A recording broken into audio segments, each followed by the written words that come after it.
That, ladies, non-binaries and gentlemen, was Amtrak's Lakeshore Limited. With one round trip a day, it's the only train connecting Boston and Springfield. It'll reach Albany this evening, and then it will pass through Ohio in the middle of the night to arrive in Chicago tomorrow morning. It's so much easier to get by train from Springfield to New York than Boston, so MassDOT is currently working on a project called East-West Rail to increase service on the line. It'll hopefully be ready sometime in the 2030s, but millions of dollars are being spent on the planning stage alone. And you see, I want to work at MassDOT. Therefore, to demonstrate my passion for sustainable transportation planning, I labored late into the night for several weeks to create a comprehensive timetable for this line that requires no new infrastructure and can be implemented right away. As soon as I find some locomotives whose owners left them unattended, I call my proposal the Inland Corridor.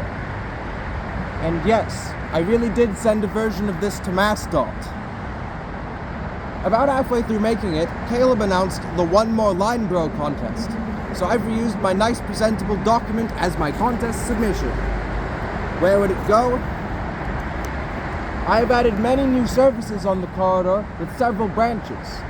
On the Albany branch, I've added a second Lakeshore Limited round trip, offset a few hours from the first one, as well as a new morning train called the Commonwealth of Massachusetts, which is a really long name that will always be abbreviated to Com of Mass. The Hartford Line and Valley Flyer, meanwhile, become part of a group of services called Inlanders that share their train sets.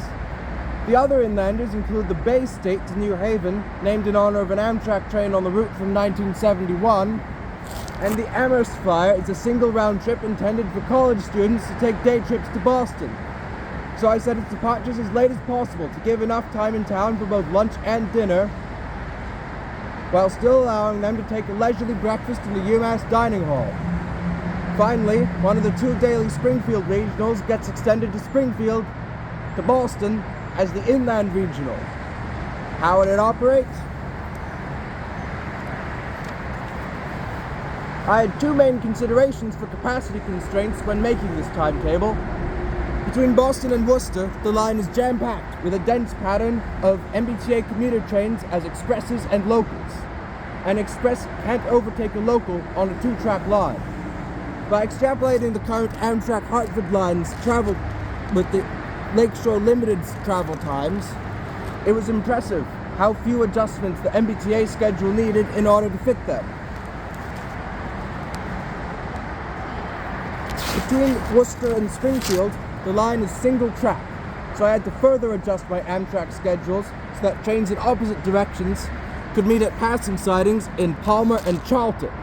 However, I will admit that I haven't taken freight trains into account because they are a big mystery to me. They don't publicly broadcast their location at all times the way passenger trains do, so I don't know how they work, where they go, or how many there are. They can probably run at night.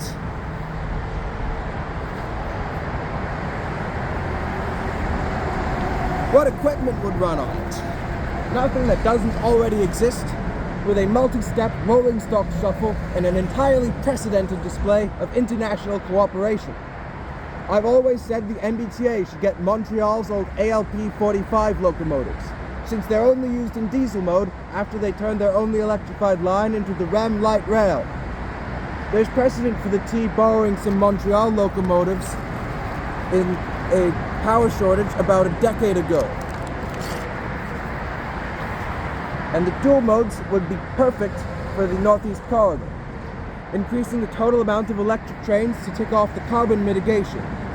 They'd displace up to 20 F40s, some of which can be traded back to Montreal so they can have a diesel train without those heavy pantographs weighing them down, and some can be painted in Amtrak colors as is the quintessential intercity locomotive. For coaches, I propose taking some of the MBTA's out-of-service single-deck coaches, and then refurbishing the interiors with comfier seats to alleviate the fact that they were not designed for intercity service. There's precedent for the T leasing MBBs to Connecticut, and soon they may return in mixed consists with Amtrak equipment. which was precedented from when Amtrak ran the commuter rail in the 90s. Who would benefit from it? Some I can think of are UMass students with the Amherst Flyer, Ohioans with the Second Lakeshore Limited at a time they're more likely to be awake, and people who live near the Providence line with the introduction of electric locomotives. Who wouldn't benefit from it?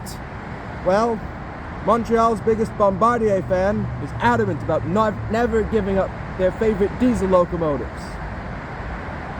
How would it be funded? The Inland Corridor will cost about $100,000 in capital improvements to existing rolling stock. And I just made that number up because that's what people do when they're estimating how much transit projects cost. Most of the cost overruns in transit projects come from the planning stage, outsourcing the planning stage to expensive consultants. So I've saved the state a whole bunch of money by making the plan myself. Donations are welcome though, if I ever get around to setting up a Patreon page or something. You can also use Venmo, or give me cash in an unmarked envelope. Finally, I would really appreciate if you absolutely smash the like, subscribe, and bell buttons as if they were the Consultant Industrial Complex.